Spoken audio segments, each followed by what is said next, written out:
Assalamu alaikum aspirants. Welcome to the next lecture of our video series in which we are covering international law briefly according to the syllabus of CSS and PMS. So in this video, I will be discussing two topics of international law briefly along with outline and examples.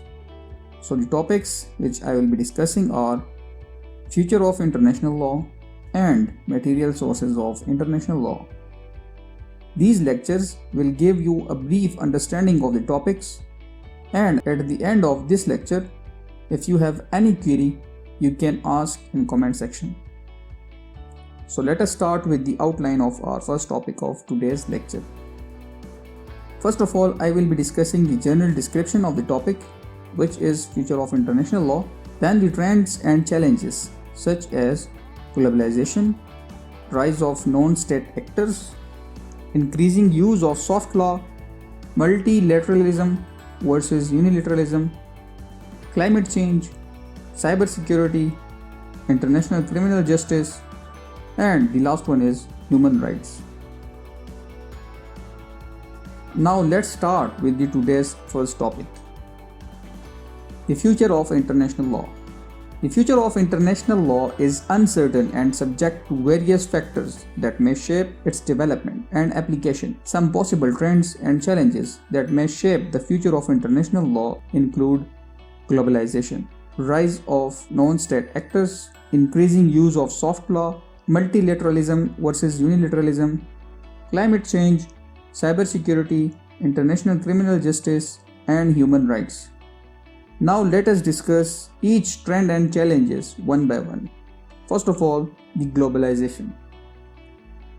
As the world becomes more interconnected, international law will need to adapt to new global challenges such as climate change, cybersecurity, and the protection of human rights. One example of how globalization is shaping the future of international law is the Paris Agreement on climate change. This agreement, which was adopted in 2015, is legally binding treaty that aims to limit global warming and to adapt to the impact of climate change. Now the second one is rise of non-state actors. With the growing influence of non-state actors such as multinational corporation, international law will need to adapt to ensure that these actors are held accountable for their actions and that they respect human rights and the rule of law. An example of how the rise of non-state actors is shaping the future of international law is the United Nations Guiding Principle on Business and Human Rights. This non-binding framework, which was adopted in 2011, sets out the responsibilities of businesses to respect human rights and to be accountable for their actions. Now the third one is increasing use of soft law. Soft law, such as codes of conduct, guidelines, and non-binding agreements, is becoming increasingly popular as a means of addressing international issues. The future of international law may see more use of soft law as a supplement to traditional hard law. An example of soft law is the United Nations Global Compact, a volunteer initiative launched in 2000 that encourages businesses to adopt sustainability and social responsible policies and practices. The next is multilateralism versus unilateralism. The future of international law may also be shaped by the tension between multilateralism and unilateralism. Multilateralism emphasizes the importance of cooperation and collective action, while unilateralism emphasizes the primacy of state sovereignty and the right of states to act independently. An example of the tension between multilateralism and unilateralism is the decision of United States to withdraw from the Paris Agreement on climate change in 2017. This decision was criticized as a step away from the multilateral approach to addressing global issues. Now the next is climate change. Climate change is one of the most pressing global issues of our time. The future of international law will be shaped by the efforts to address this issue and to mitigate its effects. One example of how international law is adapting to address climate change is the establishment of United Nations Framework Convention on Climate Change in 1992. This framework convention is a legal binding treaty that sets out the framework for international cooperation to address climate change. Now the next one is cybersecurity.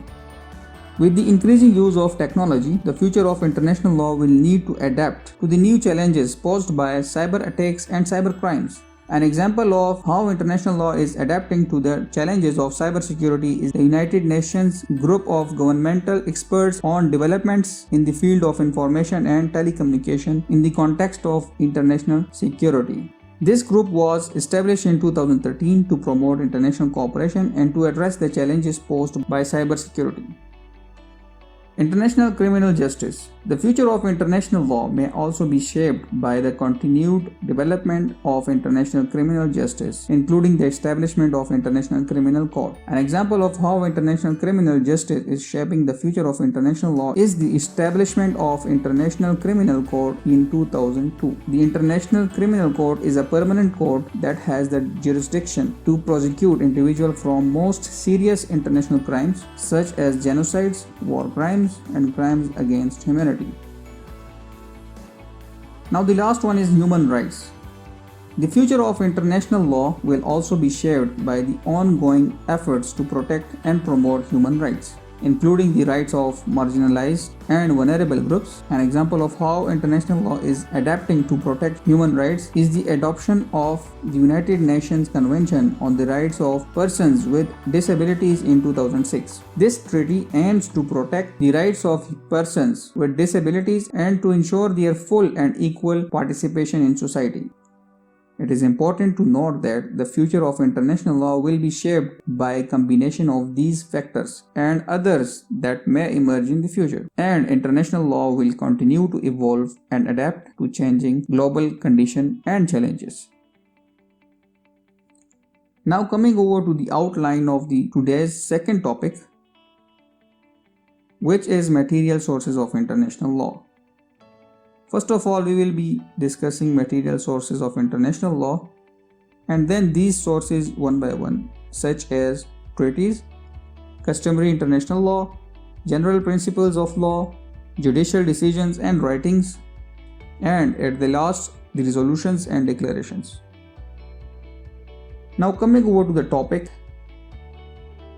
the material sources of international law refer to the methods and practices that are used to identify and create international law. These sources include treaties, customary international law, general principles of law, judicial decisions and writings, and resolutions and declaration.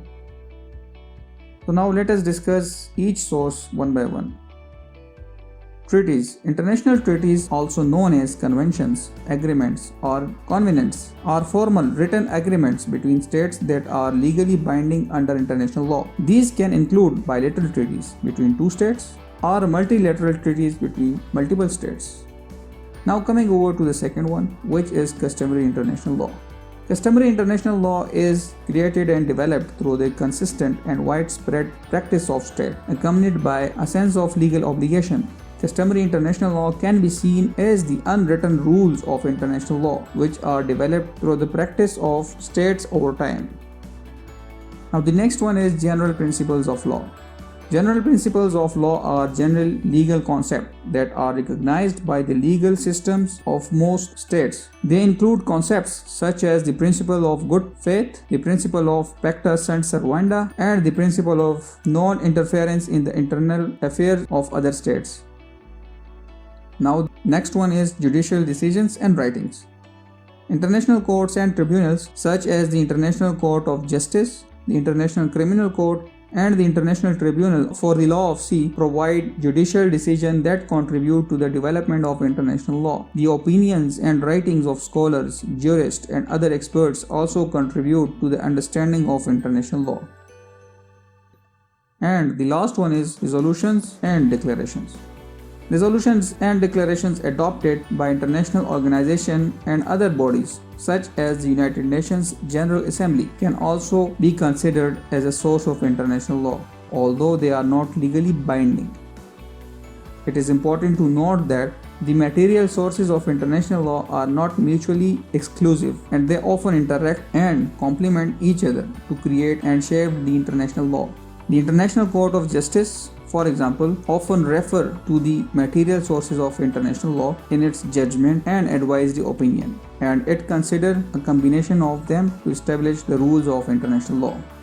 So with this, I come over to the end of my today's topic. These were our today's topic, which I try to discuss briefly. So if you are having any query or if you want to ask anything, you can leave your question in comment section and stay updated by subscribing our channel. I thank you all.